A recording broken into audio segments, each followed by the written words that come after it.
നമസ്കാരം. എല്ലാ ജ്യോതിഷ വിശ്വാസികൾക്കും സ്വാഗതം. നമ്മൾ ഇന്ന് പറയുന്നത് 2026 ജൂൺ 2-ാം തീയതി വേഴം മിഥുനൻ രാശിയിൽ നിന്ന് കർക്കിടക രാശിയിലേക്ക് സംക്രമിക്കുകയാണ്. ഈ സംക്രമത്തിൽ തുലാക്കൂറുകാരായ ചിത്തിരയുടെ 3, 4 പാദവും ചോതി, വിശാഖത്തിന്റെ 1, 2, 3 പാദങ്ങളും ചേരുന്ന തുലാക്കൂറുകാർക്ക് ഉച്ചസ്ഥനായ വേഴം എന്തൊക്കെ ഫലങ്ങളാണ് തുലാക്കൂറുകാരായ നക്ഷത്രക്കാർക്ക് നൽകുന്നത് എന്ന് നമുക്ക് നോക്കാം. തുലാക്കൂറിന്റെ 10-ാം ഭാവത്തിലേക്കാണ്, അതായത് കർമ്മസ്ഥാനത്തേക്കാണ് ഈ വേഴമാറ്റം ഉണ്ടാകുന്നത്. ദേവഗുരുവായ വേഴം അതിൻ്റെ രാശി സംക്രമണം നടത്തുമ്പോൾ മാനവരാശിയിൽ അത് വലിയ ചലനങ്ങളാണ് സൃഷ്ടിക്കാറുള്ളത്.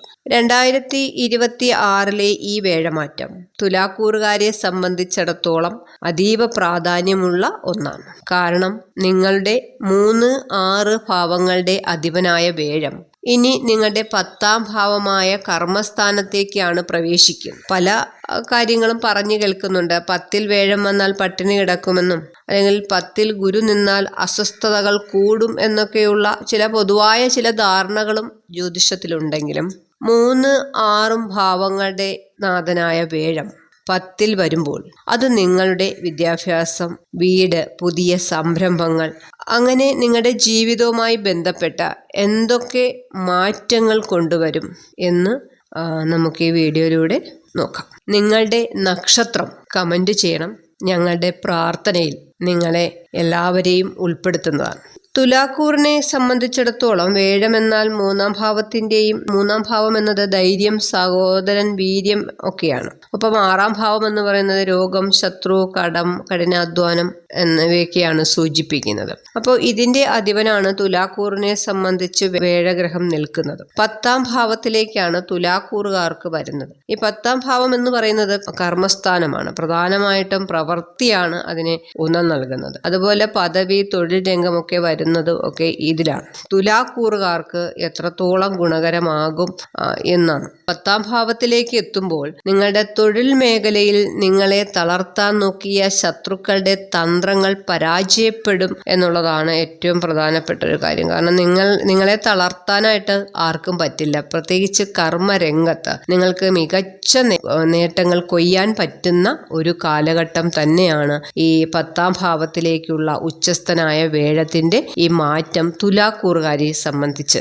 ദീർഘകാലമായിട്ടുള്ള കടബാധ്യതകൾ വീട്ടി തീർക്കാനുള്ള കൃത്യമായ വരുമാന സ്രോതസ്സുകൾ തുറക്കപ്പെടും എന്നതാണ് ഏറ്റവും പ്രധാനപ്പെട്ട ഒരു കാര്യം. നിങ്ങളുടെ വരുമാനം വർദ്ധിപ്പിക്കാൻ ഉതകുന്ന തരത്തിലുള്ള ജോലികൾ നേടിയെടുക്കാൻ സാധിക്കും. ഒന്നിലധികം ജോലികളൊക്കെ ചെയ്യാൻ സാധിക്കുന്ന ഒരു സമയമാണ്. തൊഴിൽ മേഖലയിൽ നിങ്ങളുടേതായ ഒരു കാൽവയ്പ്പുകൾ നടത്താനും അത് വിജയിപ്പിച്ചെടുക്കുവാനും ഒക്കെ തുലാക്കൂറുകാർ ചിത്തിര, അര, ചോതി, വിശാഖം, മുക്കാൽ നക്ഷത്രക്കാരെ സംബന്ധിച്ചിടത്തോളം നിങ്ങളെ സംബന്ധിച്ച് വളരെ നല്ല ഒരു കാലഘട്ടത്തിലൂടെയാണ് പ്രാവശ്യം കടന്നു പോകുന്നത്. കാരണം 10-ൽ നിൽക്കുന്നു എങ്കിലും ചില കാര്യങ്ങൾ പറയുന്നെങ്കിലും ആ വേഴത്തിന്റെ ഉച്ചസ്ഥാനത്താണ് വേഴം നിൽക്കുന്നത്. ആ ഉച്ചസ്ഥനായ വേഴം മുഴുവൻ ഫലങ്ങളും അതിൽ ഒരു കുറവ് വരുത്താതെ ഉച്ചസ്ഥനായിട്ട് ഒരു ഗ്രഹം നിൽക്കുന്നു എങ്കിൽ, പ്രത്യേകിച്ച് വേഴഗ്രഹം നിൽക്കുമ്പോൾ തീർച്ചയായിട്ടും നിങ്ങൾക്ക് കിട്ടുന്ന ഗുണഫലങ്ങൾ മുഴുവനായിട്ട് അത് കിട്ടുമെന്നുള്ളതാണ്. അതിലൊരു തടസ്സങ്ങളും ഉണ്ടാകില്ല. പിന്നെ നിങ്ങളുടെ ജാതകത്തിൽ എന്തെങ്കിലും ശുഭഗ്രഹമല്ലാത്ത നിൽക്കുന്നു എങ്കിൽ മാത്രമാണ് ഇതിന് ചില തടസ്സങ്ങൾ വരാനുള്ള സാധ്യതയുണ്ട്. അല്ലെങ്കിൽ ഇതിൻ്റെ ഫലങ്ങൾ, ഈ ചരവശാലുള്ള ഗ്രഹമാറ്റ ഫലം നിങ്ങൾക്ക് ഏറെ ഗുണകരമാണ്.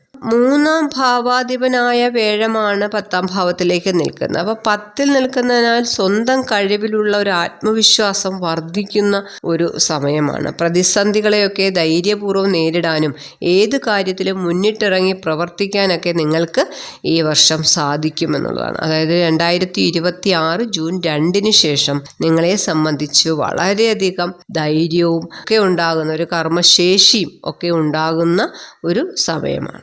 അതിൽ ചിത്തിര, അര നക്ഷത്രക്കാരെ സംബന്ധിച്ച് സ്വന്തമായിട്ടൊരു ബിഗ് പ്രോജക്റ്റോ പുതിയ ബിസിനസ്സോ ഒക്കെ തുടങ്ങാനായിട്ട് നിങ്ങൾക്ക് ഏറ്റവും അനുയോജ്യമായിട്ടുള്ള ഒരു സമയമാണിത്.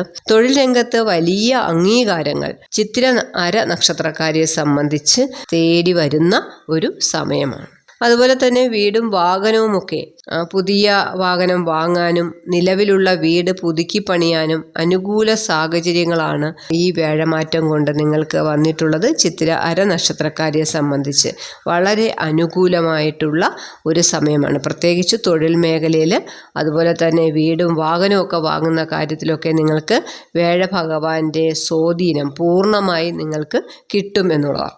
രണ്ടാമത് ചോതി നക്ഷത്രക്കാരെ സംബന്ധിച്ച് ചോതി നക്ഷത്രക്കാരായ വിദ്യാർത്ഥികൾക്ക് ഉപരിപഠനത്തിനായി മികച്ച സ്ഥാപനങ്ങളിൽ പ്രവേശനം ലഭിക്കുകയും മത്സര പരീക്ഷകളിലൊക്കെ ഉയർന്ന വിജയം കരസ്ഥമാക്കാൻ സാധിക്കുകയൊക്കെ ചെയ്യുന്ന ഗുണഫലങ്ങളാണ് വ്യാഴമാറ്റം കൊണ്ട് ഉണ്ടാകുന്നത്. കാരണം നിങ്ങളെ സംബന്ധിച്ച് ഉന്നത വിദ്യാഭ്യാസം നേടാനും നിങ്ങൾ ആഗ്രഹിക്കുന്ന സ്ഥലത്ത് പഠിക്കുവാനുമൊക്കെയുള്ള എല്ലാ രീതിയിലുമുള്ള ഒരു മാറ്റം ഈ വ്യാഴമാറ്റത്തിൽ കൂടെ നിങ്ങൾക്ക് കിട്ടും.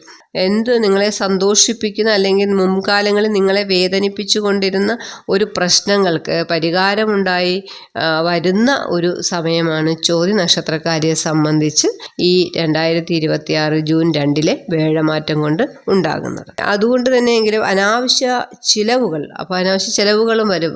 വിവാഹമാണെങ്കിലും വീട് വയ്ക്കാനാണെങ്കിലും സ്ഥലം വാങ്ങാനാണെങ്കിലും ഒക്കെ നിങ്ങൾ മുന്നിട്ടിറങ്ങുമ്പോൾ അതിനുള്ള അവസരവും അതിനുള്ള ഉചിതമായ ഒരു സമയവുമാണിത്. അപ്പോൾ അത്തരം കാര്യങ്ങൾ ചെയ്യുമ്പോൾ കുറച്ച് അനാവശ്യ ചിലവുകളൊക്കെ വരാനുള്ള സാധ്യതയുണ്ട്. അപ്പോൾ അത് വളരെയധികം നിയന്ത്രിച്ചു നോക്കിയും കണ്ടും നിങ്ങൾ മുന്നോട്ട് പോവുക. വിശാഖ നക്ഷത്രമാണ്. വിശാഖത്തിൻ്റെ ആദ്യ 3 പാദങ്ങളാണ്, 1, 2, 3 പാദങ്ങളാണ് തുലാക്കൂറിലുള്ളത്. അവരെ സംബന്ധിച്ചിടത്തോളം വിദേശത്ത് ജോലി ആഗ്രഹിക്കുന്ന വിശാഖം നക്ഷത്രക്കാർക്ക് നിങ്ങൾക്ക് ഇപ്രാവശ്യം പോകുവാനും അവിടെ ജോലി കിട്ടാനും ഒക്കെയുള്ള സാധ്യത കൂടുതലാണ്. ഇതുവരെ എന്തെങ്കിലും തടസ്സങ്ങൾ, വിസ നടപടിക്രമങ്ങളിൽ എന്തെങ്കിലും തടസ്സങ്ങൾ ഉണ്ടായിട്ടുണ്ടെങ്കിൽ അത് ഈ ജൂൺ 2 കൂടി മാറി നിങ്ങൾക്കൊരു പുതുജീവൻ കിട്ടുന്ന ഒരു സമയം കൂടിയാണ് ഈ വ്യാഴമാറ്റം എന്ന് പറയുന്നത്. അതുപോലെ തന്നെ ബിസിനസ്സുകൾ, നിലവിൽ നിങ്ങൾ ബിസിനസ് ചെയ്യുന്നവരാണെങ്കിൽ ബിസിനസ്സിൽ നിന്നൊക്കെ മികച്ച ലാഭം പ്രതീക്ഷിക്കാവുന്ന ഒരു വർഷമാണ്. മറ്റൊന്ന് ശ്രദ്ധിക്കേണ്ട ഒരു കാര്യം, സഹോദരങ്ങളുമായോ സുഹൃത്തുക്കളുമായോ ഉള്ള ചില ഇടപാടുകളിൽ ചെറിയ അഭിപ്രായ വ്യത്യാസങ്ങൾ ഉണ്ടാകാതെ സൂക്ഷിക്കുക. വാക്കുകൾ സൂക്ഷിച്ച് ഉപയോഗിക്കുക. ചിലപ്പോൾ നമ്മൾ വാക്കുകളൊക്കെ കൈവിട്ടു പോവുകയും ആ ബന്ധം കുറച്ച് ബുദ്ധിമുട്ടിലാവുകയൊക്കെ ചെയ്യുന്ന സാഹചര്യങ്ങളും ഇത്തവണ വിശാഖം 3/4 നക്ഷത്രക്കാർക്കുണ്ട്. ആദ്യ 1, 2, 3 പാദക്കാർക്കുണ്ട്. അപ്പോൾ അതുകൊണ്ട് അതൊന്ന് വളരെ ശ്രദ്ധയോടുകൂടി മുന്നോട്ട് കൊണ്ടുപോവുക. എന്ത് പ്രശ്നങ്ങളും പറഞ്ഞ് സംസാരിച്ച് അതിനെ ക്ലിയർ ചെയ്ത് നിങ്ങൾ ജീവിതം മുന്നോട്ട് കൊണ്ടുപോകും. പൊതുവെ തുലാക്കൂറുകാർക്ക് വിദ്യാഭ്യാസ മേഖലയിലാണ് 10ാം ഭാവത്തിലെ വ്യാഴം വിദ്യാർത്ഥികളിൽ കർത്തവ്യബോധം വളർത്തും എന്നുള്ളതാണ്. വെറുതെ പഠിക്കുക എന്നതിനപ്പുറം പ്രായോഗികമായിട്ടുള്ള അറിവുകൾ നേടാൻ നിങ്ങൾക്ക് സാധിക്കുന്ന ഒരു വർഷമാണ്. നിങ്ങളുടെ ഭാഗത്തുനിന്ന് അതിനുള്ള ശ്രമങ്ങൾ ഉണ്ടായാൽ തീർച്ചയായിട്ടും ദേവഗുരുവായ വ്യാഴത്തിൻ്റെ അനുഗ്രഹം നിങ്ങളിലുണ്ട്. അത് നിങ്ങൾക്ക് കൃത്യമായി പഠിച്ചെടുക്കാൻ സാധിക്കുന്ന ഒരു അവസരമാണ് വരാൻ പോകുന്നത്. അതുപോലെ തന്നെ സാങ്കേതിക വിദ്യാഭ്യാസ രംഗത്തൊക്കെ നിങ്ങൾക്ക് വളരെയധികം മാറ്റങ്ങൾ ഉണ്ടാകുന്ന, വളരെയധികം നിങ്ങൾക്ക് അനുകൂലമായിട്ടുള്ള അവസ്ഥ ഉണ്ടാകുന്ന ഒരു സമയമാണ്. അതുപോലെ തന്നെ റിസർച്ച് മേഖലയിൽ പ്രവർത്തിക്കുന്നവർക്ക് ഈ വർഷം മികച്ച നേട്ടങ്ങൾ കൈവരിക്കാൻ സാധിക്കും. വാഹനം വാങ്ങാൻ ആഗ്രഹിക്കുന്ന തുലാക്കൂറുകാർക്ക് തടസ്സങ്ങളൊക്കെ മാറിക്കിട്ടുന്ന ഒരു സമയമാണ്. എന്നാൽ 6ാം ഭാവത്തിൻ്റെ സ്വാധീനമുള്ളതിനാൽ ലോൺ വഴി വാഹനം വാങ്ങുമ്പോൾ കൃത്യമായി അടച്ചു തീർക്കാൻ പറ്റുന്ന തുകയാണ് എന്ന് നിങ്ങൾ ഉറപ്പുവരുത്തണം. പെട്ടെന്ന് വലിയൊരു എമൗണ്ടിനൊന്നും എടുത്ത് അടച്ചു തീർക്കാൻ സാധിക്കാത്ത ഒരു എമൗണ്ടിൽ നിങ്ങൾ എടുക്കരുത്. കാരണം ഇടയ്ക്കങ്ങ് മുടങ്ങിപ്പോയാൽ നിങ്ങളുടെ എല്ലാ സാമ്പത്തിക ഇടപാടുകളും നടത്താനായിട്ട് ബുദ്ധിമുട്ടുണ്ടാകും. അപ്പോൾ അതുകൊണ്ട് തന്നെ നിങ്ങൾക്ക് അടച്ചു തീർക്കാൻ കഴിയുന്ന ഒരു എമൗണ്ട് ആണോ എന്നൊക്കെ നിങ്ങൾ ചോദിച്ചു മനസ്സിലാക്കി വേണം അത് ഉപയോഗിക്കാനായിട്ട്. അല്ലെങ്കിൽ ബുദ്ധിമുട്ടുകൾ ഉണ്ടാകാനുള്ള സാഹചര്യവും നിങ്ങൾക്ക് ഈ വ്യാഴമാറ്റത്തിൽ ഉണ്ട്. വലിയ അപകടങ്ങളിൽ നിന്നൊക്കെ വ്യാഴത്തിൻ്റെ ശുഭദൃഷ്ടിയെ നിങ്ങളെ കാത്തുരക്ഷിക്കുമെന്നുള്ളതാണ്. കാരണം ഉച്ചസ്ഥാനിലിരിക്കുന്ന വ്യാഴം നിങ്ങൾക്കുള്ള ചെറിയ ചെറിയ ബുദ്ധിമുട്ടുകളെയൊക്കെ ഒഴിവാക്കി തരുന്ന ഒരു അവസ്ഥ ഇപ്പോൾ ഉണ്ട്. സ്വന്തമായിട്ടൊരു വീട് എന്ന സ്വപ്നം സാക്ഷാത്കരിക്കാൻ സാധിക്കുന്ന ഒരു വർഷമാണ് തുലാക്കൂറുകാരെ സംബന്ധിച്ച് ഈ വ്യാഴമാറ്റം എന്ന് പറയുന്നത്. വസ്തു വാങ്ങാനോ അല്ലെങ്കിൽ പുതിയ ബിൽഡിങ്ങുകൾ കെട്ടാനും ഒക്കെ നിങ്ങൾക്ക് അവസരമുള്ള ഒരു സമയമാണ്. തറവാട് സ്വത്തുമായി ബന്ധപ്പെട്ട് നിലനിന്നിരുന്ന ചില തർക്കങ്ങൾക്ക് അനുകൂലമായിട്ടുള്ള പരിഹാരങ്ങൾ ഉണ്ടാകുന്ന ഒരു സമയം കൂടിയാണ്. കാരണം നിങ്ങൾക്ക് കുറച്ചും കൂടി ഗുണകരമായിട്ട് ഈ വർഷം മാറും എന്നുള്ളതാണ്. പുതിയ സംരംഭങ്ങൾ ആരംഭിക്കാൻ ആഗ്രഹിക്കുന്നവർക്ക് ഈ ഏകാദശ കർമ്മവേഴം വലിയൊരു ഉണർവ് നൽകുന്ന സമയമാണ്. തുടക്കത്തിൽ ചെറിയ പ്രാരാബ്ദങ്ങൾ തോന്നാമെങ്കിലും ദീർഘകാലാടിസ്ഥാനത്തിൽ ഇത് വൻ ലാഭമായി മാറുന്ന ഒരവസരമാണ് നിങ്ങൾക്ക് ഉള്ളത്. IT, ടെക്സ്റ്റൈൽസ്, കൺസൾട്ടൻസി, ഭക്ഷ്യമേഖല എന്നിവയുമായി ബന്ധപ്പെട്ട സംരംഭങ്ങൾക്ക് മികച്ച ജനപിന്തുണ ലഭിക്കുന്ന ഒരു സമയം കൂടിയാണ്. അതിലേക്കൊക്കെ നിങ്ങൾക്ക് ചെയ്യാൻ സാധിക്കുകയാണെങ്കിൽ സുനിശ്ചിതമായിട്ട് വിജയമുണ്ടാകും. അതുപോലെ തന്നെ ജോലിക്ക് ശ്രദ്ധിക്കേണ്ടതായിട്ടുള്ള ചില കാര്യങ്ങൾ കൂടിയുണ്ട്. 10-ലെ വേഴം ചില സമയങ്ങളിൽ ജോലിഭാരം വർദ്ധിപ്പിച്ചേക്കാം. മേലുദ്യോഗസ്ഥന്മാരുമായോ സഹപ്രവർത്തകരുമായോ തർക്കങ്ങളിൽ ഏർപ്പെടാതിരിക്കാൻ പ്രത്യേകം ശ്രദ്ധിക്കുക. അതുപോലെ തന്നെ ഉദര സംബന്ധമായിട്ട് കരൾ സംബന്ധമായോ ഉള്ള ചെറിയ അസ്വസ്ഥതകൾ ഉണ്ടാകാൻ സാധ്യതയുള്ളതിനാൽ ഭക്ഷണക്രമത്തിൽ കൃത്യമായ ഒരു അച്ചടക്കം പാലിക്കണം. കന്നി, വൃശ്ചികം, മകരം, മേടം ഈ മാസങ്ങളിൽ പുതിയ കാര്യങ്ങൾ നിങ്ങൾ തുടങ്ങുന്നതും നിക്ഷേപങ്ങൾ നടത്തുന്നതൊക്കെ വളരെ ശുഭകരമായിട്ട് പറഞ്ഞിട്ടുണ്ട്. അതുപോലെ ശ്രദ്ധിക്കേണ്ട മാസങ്ങളെന്ന് പറയുന്നത് തുലാം, ധനു, മിഥുനം ഈ സമയങ്ങളിൽ വലിയ സാമ്പത്തിക വായ്പകൾ എടുക്കാതിരിക്കാൻ നിങ്ങൾ വളരെയധികം ജാഗ്രത പുലർത്തണം. ആവശ്യമെങ്കിൽ മാത്രം സാമ്പത്തികമായിട്ട് ലോൺ എടുക്കുക, മറ്റു പദ്ധതികളിലേക്ക് പോവുക. ജാമ്യമൊന്നും നിൽക്കാതിരിക്കാൻ പ്രത്യേകം ശ്രദ്ധിക്കണം. പണമിടപാടുകൾ നിങ്ങൾ നടത്തുമ്പോൾ തുലാക്കൂറുകാരായ ചിത്തിര, ചോതി, വിശാഖം പണമിടപാട് കൃത്യമായി നടത്തുമ്പോൾ വളരെയധികം ശ്രദ്ധ നിങ്ങൾക്ക് വേണം. ഒരു ജാഗ്രത ആ കാര്യത്തിൽ നിങ്ങൾ പാലിക്കണം. ഇതിൻ്റെ പരിഹാര മാർഗങ്ങൾ എന്ന് പറയുന്നത് വേഴത്തിൻ്റെ അനുകൂലമായ ഊർജം വർദ്ധിപ്പിക്കാനും ദോഷങ്ങൾ അകറ്റാനും സുബ്രഹ്മണ്യ ഭജനം നല്ലതാണ്. സുബ്രഹ്മണ്യ ക്ഷേത്ര ദർശനവും, പ്രത്യേകിച്ച് ചിത്തിര, വിശാഖം നക്ഷത്രക്കാർ സുബ്രഹ്മണ്യ സ്വാമിക്ക് പഞ്ചാമൃത അഭിഷേകമോ ഷഷ്ടിവ്രതമോ അനുഷ്ഠിക്കുന്നത് നിങ്ങൾക്ക് കൂടുതൽ ഉചിതമായിരിക്കും. അതോടൊപ്പം തന്നെ സുബ്രഹ്മണ്യ ക്ഷേത്ര ദർശനവും നടത്തുന്നതും നന്നായിരിക്കും. ശിവഭജനം നടത്തുന്ന ചോതി നക്ഷത്രക്കാര് പ്രദോഷവ്രതം നോക്കുന്നതും ശിവക്ഷേത്രത്തിൽ ധാര നടത്തുന്നതും ഒക്കെ നിങ്ങളുടെ ദോഷങ്ങൾ അകറ്റാനായിട്ട് സഹായിക്കും. ദാനധർമാദികൾ ചെയ്യുന്നതും നിങ്ങളുടെ ദോഷങ്ങളെ കുറേ പരിധിവരെയെങ്കിലും തടഞ്ഞു നിർത്താൻ സാധിക്കും.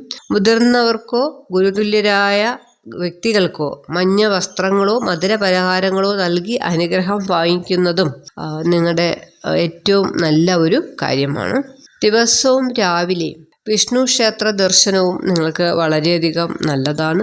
108 തവണ ഓം നമോ നാരായണായ എന്ന മന്ത്രം ജപിക്കുന്നത് സർവ്വ ഐശ്വര്യങ്ങൾക്കും കാരണമാകും. വരാൻ പോകുന്ന മാറ്റങ്ങളെക്കുറിച്ച് തുലാക്കൂറുകാർ ഭയപ്പെടേണ്ടതില്ല.